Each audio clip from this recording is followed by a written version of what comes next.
പ്രശാന്തേട്ട, എല്ലാ കാലത്തും റഷ്യയും അമേരിക്കയും തർക്കത്തിലായിരിക്കും. അവർ ശീതയുദ്ധ സമയത്തെക്കുറിച്ചെല്ലാം നമുക്കറിയാം. അത് സോവിയറ്റ് യൂണിയൻ ആയിരുന്നു. പിന്നീട് സോവിയറ്റ് യൂണിയത്തിൻ്റെ തകർച്ചയോട് തന്നെ റഷ്യ അവരുടെ ശക്തിയെല്ലാം കുറഞ്ഞെങ്കിലും ചില യുദ്ധങ്ങളെല്ലാം വരുമ്പോൾ അവർ തങ്ങളുടെ കരുത്ത് കാണിക്കാൻ രംഗത്ത് വരാറുണ്ട്. ഇപ്പോൾ അതിന് സമാനമായി ഇപ്പോൾ അമേരിക്ക ചില ഭയപ്പാട്ടിലൂടെയാണ് മുന്നോട്ട് പോകുന്നത്. അതിനുള്ള കാരണമായി പറയുന്നത് റഷ്യയുടെ സമീപം സാത്താൻ ഉണ്ടെന്നാണ്. ഇതെന്താണ് സാത്താൻ എന്താണ്? ഇപ്പം ഈ യുദ്ധം നടന്നുകൊണ്ട് യുക്രൈൻ അല്ലെങ്കിൽ റഷ്യ യുദ്ധം നടന്നുകൊണ്ടിരിക്കുകയാണല്ലോ. അപ്പം അതിൻ്റെ അകത്ത് നാറ്റോ രാജ്യങ്ങളെ അല്ലെങ്കിൽ യൂറോപ്യൻ രാജ്യങ്ങളുടെയും സഹായത്തോടു കൂടി റഷ്യയെ കടന്നാക്രമിക്കുന്ന അല്ലെങ്കിൽ അവരുടെ ചില യുദ്ധ നിയമങ്ങൾ പോലും ലംഘിക്കുന്ന രീതിയിലേക്ക് പല സമയങ്ങളിലും യുദ്ധം അവിടെ കഴിഞ്ഞ ദിവസങ്ങളിൽ അമേരിക്കയുടെ തന്നെ മിസൈൽ ആക്രമണം, അമേരിക്കയുടെ നേരിട്ടുള്ള മിസൈൽ ആക്രമണം നടന്നതിന് ശേഷം റഷ്യ വലിയ രീതിയിൽ പ്രകോപനം കൊണ്ടിരിക്കുകയാണ്.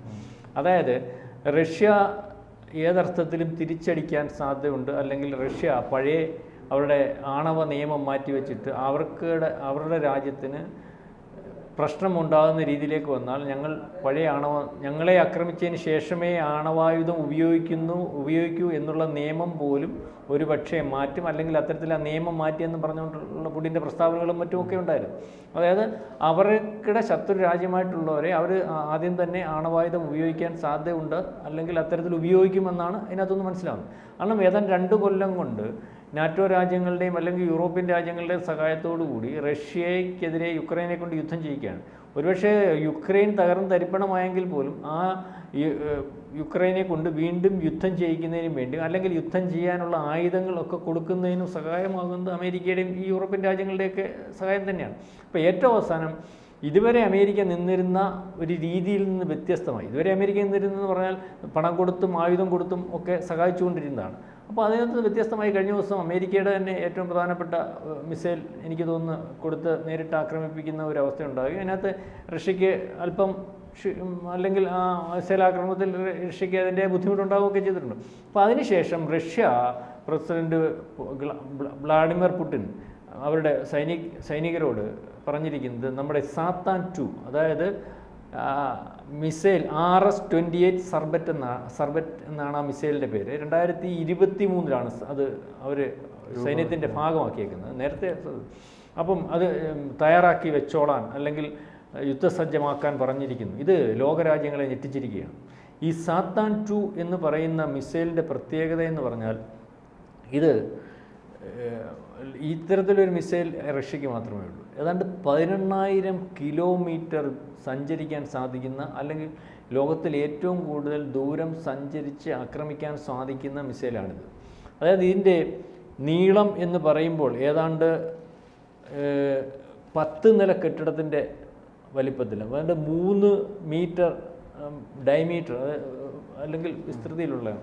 അതുപോലെ തന്നെ ഇതിൻ്റെ വേറെ പ്രത്യേകത എന്ന് പറഞ്ഞാൽ ഇതിൻ്റെ വാർഹെഡുകൾ ഏതാണ്ട് 15ഓളം വാർഹെഡുകളുണ്ടെന്നാണ് പറയുന്നത്. അതായത് നമ്മൾ നേരത്തെ ഇതിൻ്റെ ഈ മിസൈലിനെ പറ്റി അതിൻ്റെ ഒരു ഭയാനകമായ മിസൈലാണെന്ന് പറയാൻ കാര്യവും, അല്ലെങ്കിൽ ഈ മിസൈലിനെ പറ്റി ഒരു താരതമ്യം ചെയ്യുമ്പോൾ നേരത്തെ ഈ 2ാം ലോകമഹായുദ്ധ കാലത്തല്ലേ ഈ ജപ്പാനിൽ അന്ന് ഏതാണ്ട് 15 ടൺ ആണെന്ന് തോന്നുന്നു അവിടുത്തെ ഇട്ട ബോംബിൻ്റെ അത്. അപ്പം ഇതിനകത്ത് ഒരു വാർഹെഡിൽ തന്നെ ഏതാണ്ട് അന്ന് അവിടുത്തെ ആ അണവായുധം അല്ലെങ്കിൽ അണുബോംബ് ആ ഒരു പ്രദേശം മൊത്തം അല്ലെങ്കിൽ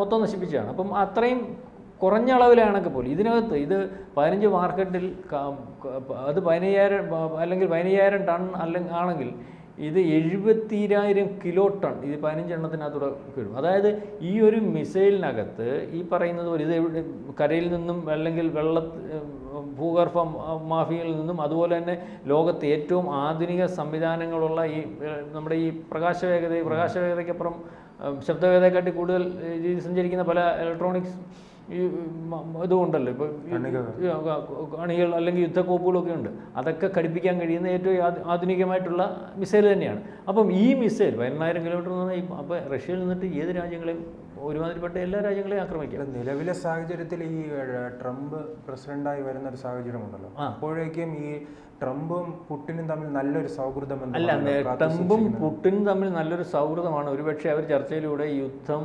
തീർക്കുന്നതിന് വേണ്ടി സാധ്യമാകുന്ന ഒരു അവസ്ഥയിലേക്കോ, അല്ലെങ്കിൽ ഒരുപക്ഷെ ട്രംപും ഈ പുടിനും തമ്മിൽ ചർച്ചകൾ പോലും നടന്ന രീതിയിലൊക്കെ മാധ്യമങ്ങൾ റിപ്പോർട്ട് ചെയ്തു. അനൗദ്യോഗികം ഞങ്ങൾ ചർച്ച ചെയ്തില്ല എന്ന് തന്നെ അവർ രണ്ടുപേരും പറഞ്ഞു. അത് ഒരുപക്ഷെ അങ്ങനെ ചർച്ച ചെയ്തെന്ന് വന്നാൽ വേറെ എന്തെങ്കിലും, അല്ലെങ്കിൽ ഈ രാജ്യങ്ങൾ തമ്മിലുള്ള പ്രശ്നങ്ങളോ അല്ലെങ്കിൽ വേറെ ഏതെങ്കിലും കാര്യങ്ങൾ ഉണ്ടാവാമായിരിക്കും. അതിനെപ്പറ്റി നമുക്കറിയത്തില്ല. പക്ഷേ എനിക്ക് തോന്നുന്നു ഈ ബൈഡൻ ഇതിനു മുമ്പ് തന്നെ ഇതൊരു വഷളാക്കി, അല്ലെങ്കിൽ ഈ റഷ്യയെ പ്രകോപിപ്പിച്ച് റഷ്യയെ കൊണ്ട് എന്തെങ്കിലും ചെയ്യിച്ചു വെച്ചാൽ ഈ പറയുന്ന പോലെ ഈ ഇത്തരത്തിലൊരു ഇവർ തമ്മിലുള്ളൊരു സൗഹൃദമായിട്ടുള്ള രീതിയും, അല്ലെങ്കിൽ റഷ്യയും അമേരിക്കയും തമ്മിൽ സൗഹൃദമായി പോകുന്ന ഒരവസ്ഥ ഉണ്ടാവാതിരിക്കുന്നതിന് വേണ്ടിയായിരിക്കും അദ്ദേഹം അദ്ദേഹം അധികാരമേൽക്കുന്നതിന് മുമ്പ് തന്നെ ഇത്തരത്തിൽ ഇതുവരെ ഇല്ലാത്ത ഒരു പ്രകോപനം റഷ്യക്കെതിരെ നടത്തുകയും, അപ്പം പ്രകോപനം ഉണ്ടാക്കുമ്പോൾ സ്വാഭാവികമായിട്ട് രാജ്യത്തിൻ്റെ താല്പര്യത്തിനും അല്ലെങ്കിൽ രാജ്യസുരക്ഷയ്ക്കും വേണ്ടി തിരിച്ചടിക്കുകയൊക്കെ ഉണ്ടാകും. ഏതായാലും യൂറോപ്യൻ രാജ്യങ്ങൾ എല്ലാം ഭയന്നിരിക്കുകയാണ്.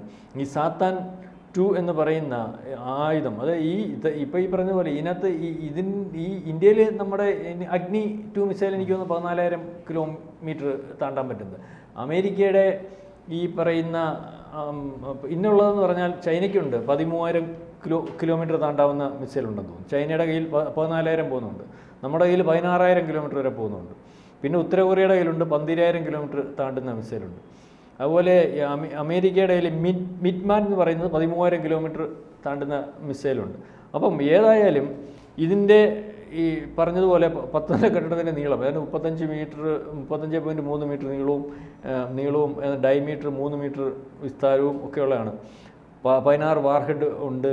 ഈ പറഞ്ഞതുപോലെ 7,500 കിലോ ടൺ വരെ വഹിക്കാൻ സാധ്യതയുണ്ട്. അതായത് ഒരു മിസൈൽ ഒരു രാജ്യത്ത് പതിച്ചാൽ, അല്ലെങ്കിൽ ഇത്തരത്തിലൊരു സാത്താൻ എന്ന് പറയുന്ന ഒരു മിസൈൽ രാജ്യത്ത് പതിക്കുന്ന ഒരവസ്ഥ വന്നാൽ ഒരുപക്ഷെ ഒരു രാജ്യത്തെ ഏകദേശം നശിപ്പിച്ച് പോരുന്നതിന് വേണ്ടി ഒരു മിസൈൽ മതിയാവും. അതുകൊണ്ട് തന്നെയാണ് ഈ ലോകത്ത് ഉടനീളം ഇത്തരത്തിൽ ഈ മിസൈൽ എടുത്ത് റഷ്യ ഉപയോഗിച്ചാൽ, അല്ലെങ്കിൽ ലോകത്തുടനീളം ഭയചിത്തയോടെ നിൽക്കും. കാരണം റഷ്യ ഉപയോഗിക്കാൻ സാധ്യത എന്ന് പറഞ്ഞാൽ ഇപ്പം നാറ്റോ രാജ്യങ്ങൾക്കെതിരെയാണല്ലോ, അല്ലെങ്കിൽ യൂറോപ്യൻ രാജ്യങ്ങൾക്കെതിരെയാണ്.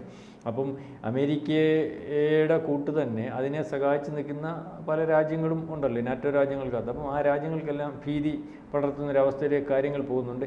ഏതായാലും ഇപ്പം അമേരിക്ക പ്രകോപിപ്പിച്ച് ഒരു 3ാം ലോകമഹായുദ്ധത്തിന് സജ്ജമായിട്ടുള്ള, അല്ലെങ്കിൽ യുദ്ധം ഉണ്ടാവുന്ന രീതിയിലേക്ക് കാര്യങ്ങൾ ഉരുത്തിരിയുമെന്ന് പോലും ഭയന്നിരിക്കുന്ന അല്ലെങ്കിൽ ഭയക്കുന്ന ഒരവസ്ഥയിലേക്ക് സൂചിപ്പിച്ചതുപോലെ തന്നെ ഇതൊരു ട്രംപിന് ബൈഡന്റെ ഒരു പണിയായിരിക്കുമല്ലേ? അതെ, ട്രംപിന്, അല്ലെങ്കിൽ ട്രംപും ഒരുപക്ഷെ ഈ പറയുന്നത് പോലെ ഈ റഷ്യയും തമ്മിലുള്ള ഒരു ബന്ധവും, അല്ലെങ്കിൽ പുടിനും തമ്മിൽ ഉള്ള ഒരു ബന്ധമൊക്കെ വഷളാക്കുന്നതിന് വേണ്ടിയും, അല്ലെങ്കിൽ ആ ബന്ധം അവരാഗ്രഹിക്കുന്ന രീതിയിൽ യുദ്ധം തീർക്കുന്നതിനും, അല്ലെങ്കിൽ ആഗ്രഹിക്കുന്ന രീതിയിൽ കൊണ്ടെത്തിക്കുന്നതിന് മുമ്പേ രാജ്യങ്ങൾ തമ്മിൽ ഒരു പ്രകോപനം ഉണ്ടാക്കി പ്രശ്നങ്ങൾ ഉണ്ടാക്കി മുന്നോട്ട് പോകുന്നതിന് വേണ്ടിയുള്ള ഒരു ശ്രമമായിരിക്കും.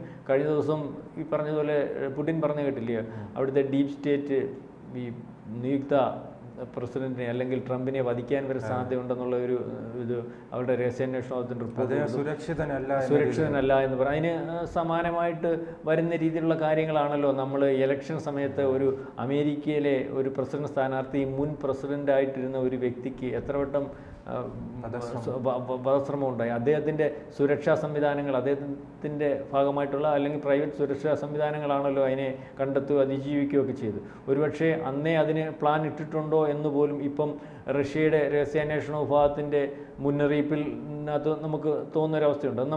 നമ്മൾ പലവട്ടം ചർച്ച ചെയ്തതാണ്. കാരണം ഇത്തരത്തിൽ ഒരു ആക്രമണം ഒന്നല്ല, ഒരു രണ്ടെണ്ണം, ഈ രണ്ടാക്രമണമേ വെളിയിൽ വന്നിട്ടുള്ളൂ, അല്ലെങ്കിൽ നമുക്കത് ബോധ്യപ്പെട്ടിട്ടുള്ളൂ. എത്ര വട്ടം അതിന് വേണ്ടി തയ്യാറായിട്ടുണ്ടോ, ഇപ്പം എത്തരത്തിൽ അതിനുള്ള തയ്യാറെടുപ്പ് നടക്കുന്നുണ്ടോ എന്നുള്ളതിനെ പറ്റിയൊന്നും അറിയത്തില്ല.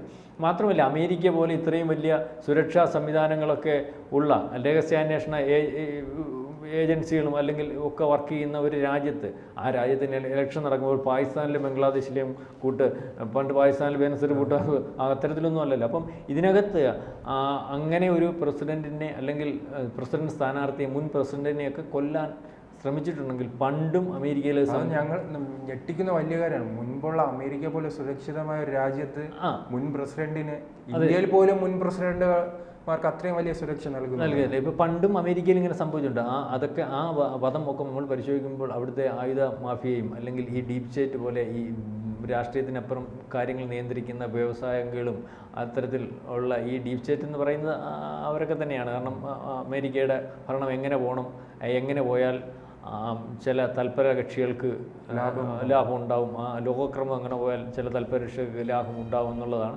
അപ്പോൾ അതിന് വിരുദ്ധമായിട്ട് നിൽക്കുന്ന ഒരാളാണ് ഈ ട്രംപ് എന്നുള്ള കാര്യം അവർക്ക് ബോധ്യപ്പെട്ടിട്ടുണ്ട്. അതുകൊണ്ട് തന്നെയാണ് അദ്ദേഹം ആദ്യം വരുന്നതിനും ഈ പറയുന്നത് പോലെ ഈ ഡീപ് സ്റ്റേറ്റും അല്ലെങ്കിൽ ഈ പറഞ്ഞ മാധ്യമങ്ങളും ഒക്കെ എതിരായിരുന്നു. രണ്ടാമത് അദ്ദേഹം ഭരിച്ചുകൊണ്ടിരുന്ന 4 കൊല്ലവും അദ്ദേഹത്തിനെതിരായിട്ടുള്ള ഒരു സമീപനവും അല്ലെങ്കിൽ അദ്ദേഹം ശരിയല്ല എന്ന് വരുത്തി തീർക്കുന്നതിനും വ്യാജ പ്രചരണമൊക്കെ നടത്തിക്കൊണ്ട് ഇപ്പോഴും നമുക്ക് മനസ്സിലായത് അദ്ദേഹത്തിന് ഇത്രയും ഭൂരിപക്ഷം എല്ലായിടത്തു നിന്നും കിട്ടുമ്പോൾ നമ്മൾ മാധ്യമങ്ങളുടെ ഭാഗത്തുനിന്നും ട്രംപ് അല്ല കമല ഹാരിസാണ് മുമ്പിലെന്നും ജനാധിപത്യ സംവിധാനം ട്രംപ് വന്നാൽ നശിക്കുമെന്ന്, അതായത് ആൾക്കാരെ എത്തരത്തിലൊക്കെ മിസ്ഗൈഡ് ചെയ്യാമോ അത്തരത്തിലുള്ള മിസ്ഗൈഡ് ചെയ്യുന്നതിൻ്റെ കൂട്ടത്തിലാണ് അദ്ദേഹത്തിന് അതിന് കഴിയുന്നില്ല എന്ന് കണ്ട് അദ്ദേഹത്തിനെ കൊന്നുകളയുന്നതിന് വേണ്ടിയുള്ള ഒരു ശ്രമം വരെ എന്നുള്ളത്. അതിനകത്ത് ഇറാൻ്റെയൊക്കെ പങ്കുണ്ടെന്ന് പറയുന്നു. അപ്പോൾ ഇറാൻ്റെ പങ്കുണ്ടെങ്കിൽ ഈ അമേരിക്കയിൽ കയറി ഇറാൻ അത്തരത്തിൽ ഒരു കൊട്ടേഷൻ കൊടുക്കണമെങ്കിൽ അതിനകത്ത് ചില പരിശോധിക്കുമ്പോൾ അതിനകത്ത് ചില കാര്യങ്ങൾ വെളിയിൽ വന്നിട്ടുണ്ട്. പ്രാദേശിക പിന്തുണ കാണും. ആ പ്രാദേശിക പിന്തുണ ഒരുപക്ഷെ വെളിയിൽ വരാത്തത് അമേരിക്ക പോലുള്ള രാജ്യത്ത് ഇത്തരത്തിൽ സംഭവിക്കുന്നു എന്ന് വെളിയിലറിഞ്ഞാൽ അമേരിക്കയ്ക്ക് കൂടി നാണക്കേടാവുന്ന ഒരു അവസ്ഥയുണ്ടാവും.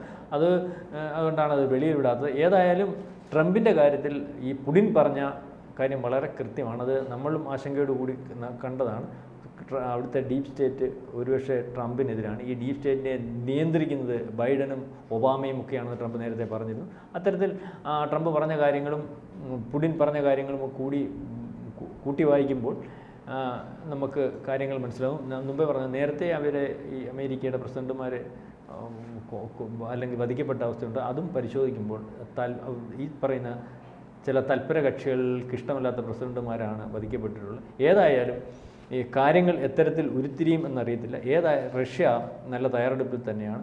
അവർക്ക് ഒരുപക്ഷെ ആണവായുധം ഉപയോഗിച്ചാൽ പോലും ആശ്ചര്യപ്പെടേണ്ടതില്ല എന്നുള്ള രീതിയിലേക്കാണ് റഷ്യയുടെ തീരുമാനങ്ങൾ പോകുന്നത്. അത് ലോകരാജ്യങ്ങൾ ഭയത്തോടു കൂടിയാണ് കാണുന്നത്. ഒരു അണവായുധം ഒക്കെ ഉപയോഗിക്കുന്ന ഒരവസ്ഥ വന്നാൽ മറ്റു രാജ്യങ്ങൾ ഈ രീതിയിൽ പ്രതികരിക്കുമെന്നും പിന്നെ ആയുധത്തിൻ്റെ കാര്യത്തിൽ റഷ്യയുടെ ഈ പറഞ്ഞതുപോലെ ആയുധശേഖരവും അത് സാമ്പത്തികമായിട്ടല്ല റഷ്യ അമേരിക്കയെ ഭയപ്പെടുന്നത്. അവരുടെ ആയുധശേഖരം എത്രത്തിലുണ്ടെന്നോ അവരുടെ എന്തെല്ലാം അവരുടെ കയ്യിൽ ഇരിപ്പുണ്ടെന്നോ എന്നുള്ള രീതിയിലേക്ക് ഇപ്പോഴും അമേരിക്കയ്ക്ക് ബോധ്യമില്ല. അതുകൊണ്ടാണ് തന്നെയാണ് അമേരിക്ക ഭയപ്പെടുന്നത്. ഒരുപക്ഷെ രണ്ടും കൽപ്പിച്ച് അല്ലെങ്കിൽ അവർക്ക് നിലനിൽപ്പില്ലാവരുമെങ്കിൽ ഏറ്റവും ആദ്യം അമേരിക്കയെ തന്നെ ആക്രമിക്കാനുള്ള സാധ്യതയുണ്ട്. അമേരിക്ക ഈ പറയുന്നത് പോലെ യുദ്ധം ചെയ്യിപ്പിച്ചിട്ടുള്ള പാരമ്പര്യമാണ്. നേരത്തെ യുദ്ധത്തെ അഭിമുഖീകരിച്ചിട്ടുള്ളത് ഏതാണ്ട് 100 കൊല്ലത്തിനപ്പുറമാണ്. ഇപ്പം ഒരു യുദ്ധത്തെ അഭിമുഖീകരിക്കാനുള്ള മാനസികാവസ്ഥ ഒരുപക്ഷെ അമേരിക്കൻ ജനങ്ങൾക്കും അമേരിക്കക്കാർക്കും ഉണ്ടാവുമെന്ന് എനിക്ക് തോന്നുന്നില്ല. അതേസമയം റഷ്യയുടെ കാര്യം അങ്ങനെയല്ല. റഷ്യ യുദ്ധം ചെയ്തുകൊണ്ടേയിരിക്കുക. അതേതായാലും ഈ ഒരു വിഷയം അല്ലെങ്കിൽ ഈ സാത്താനെ പുറത്തെടുക്കുന്നു എന്നുള്ളത് ലോകത്തിന് ഭീതിയോടുകൂടിയാണ് കാണുന്നത്. കൂടുതൽ വാർത്തകളും വിശേഷങ്ങളും നിങ്ങളിലേക്ക് എത്താൻ ABC മലയാളം സബ്സ്ക്രൈബ് ചെയ്യുക, ബെൽ ബട്ടണും അമർത്തുക.